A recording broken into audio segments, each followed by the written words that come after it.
Good afternoon. There's so many familiar and dear faces to me here today, and I'm so honored to speak to you.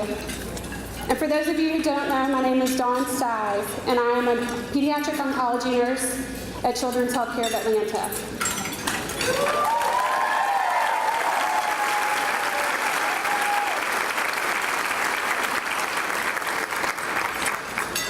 Oftentimes, I've been asked what I do for a living.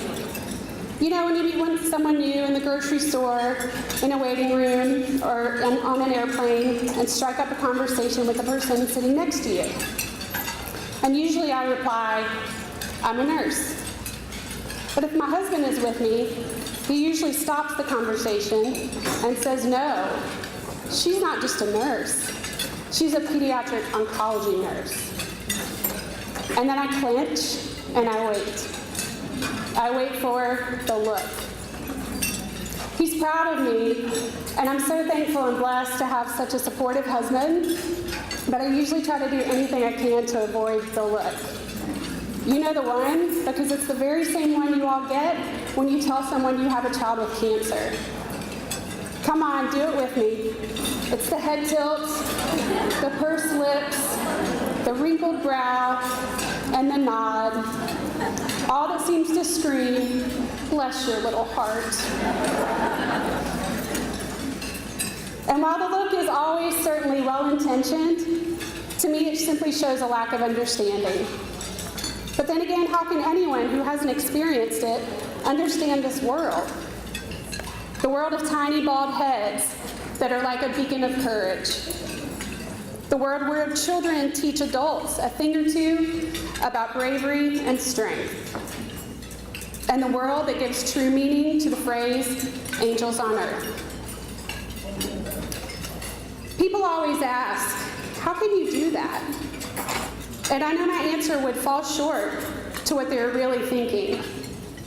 If I told them a typical day includes giving a chemotherapy to a child, holding a bucket for them while they get sick, pinching bloody noses, sorry for everyone still eating, giving platelet transfusions to get that to stop, poking children with needles, and putting NG tubes down their noses to give them the nutrition they need, then yes, I can understand the sentiment, how can you do that? But just like there are two sides to every story, there are two sides to my job.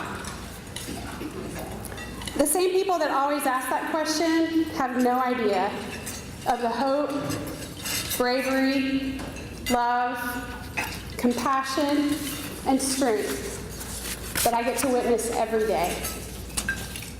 They haven't witnessed a child getting to ring the off therapy bell, or seen the joy and relief when the doctors tell parents there's no evidence of disease.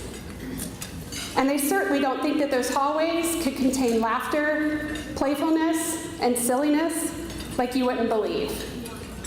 After all, they're children. And at the end of the day, the fact that they have cancer is definitely one of the last things on their mind. Here's a little glimpse into the silliness, as well as some bad dance moves that can happen in those hallways. Everyone else in the room can see it. Everyone else but you.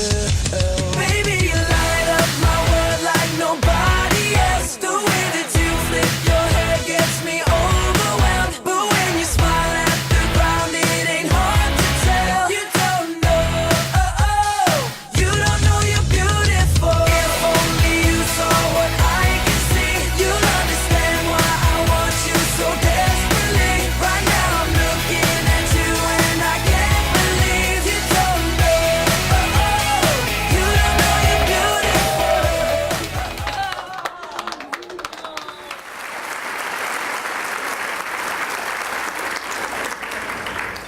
22 years. That is how long I've been a pediatric oncology nurse. Certainly long enough to look in the mirror a few times and give my own self the look.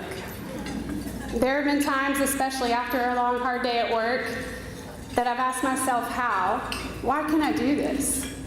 What is it that allows me to hold the hand of a mother after she's just heard the words, your child has cancer? What gives me the strength to help a mother climb into bed with her child as they take their last breath? And the answer that I always come back to is hope. Hope.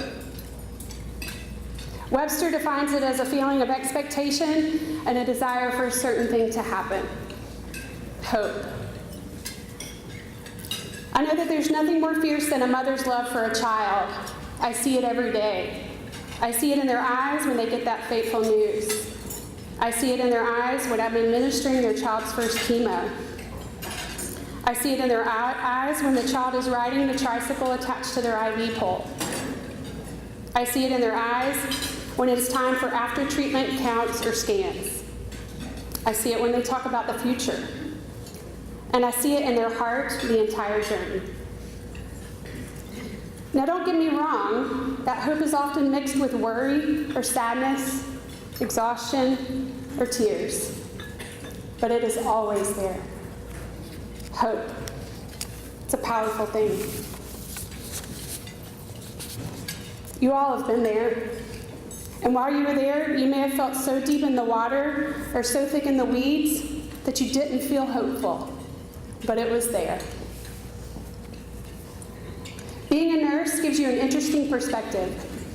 It's one at times that feels voyeuristic, like looking into the most fragile and difficult time of someone's life. But with that perspective comes a gift. I can honestly say that in all the years of taking care of countless children, I can never remember a mother that had lost all hope, even in those that knew they were going to lose their child. That is how I've figured out how to have longevity in my career. Because it has taught me that no matter how difficult something is, you always have hope. No one can take that away. So go ahead, embrace that. It's okay to feel hopeful. It's okay to make plans for the future. And it's okay to have that expectation of whatever it is that you want to happen. Know that the end result may look a little different than you envisioned, but in that, there is always a gift.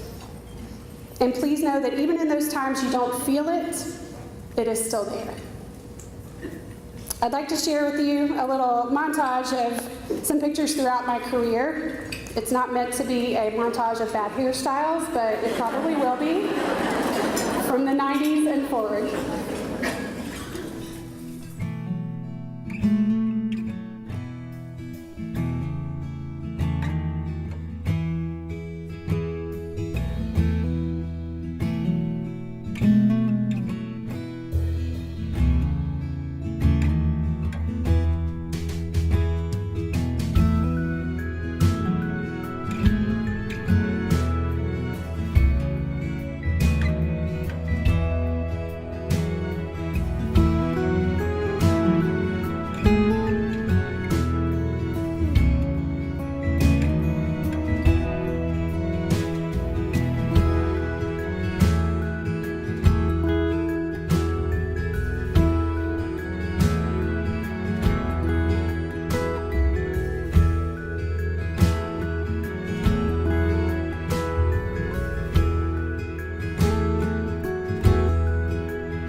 That's a lot of kids with cancer, and that's a lot of hope.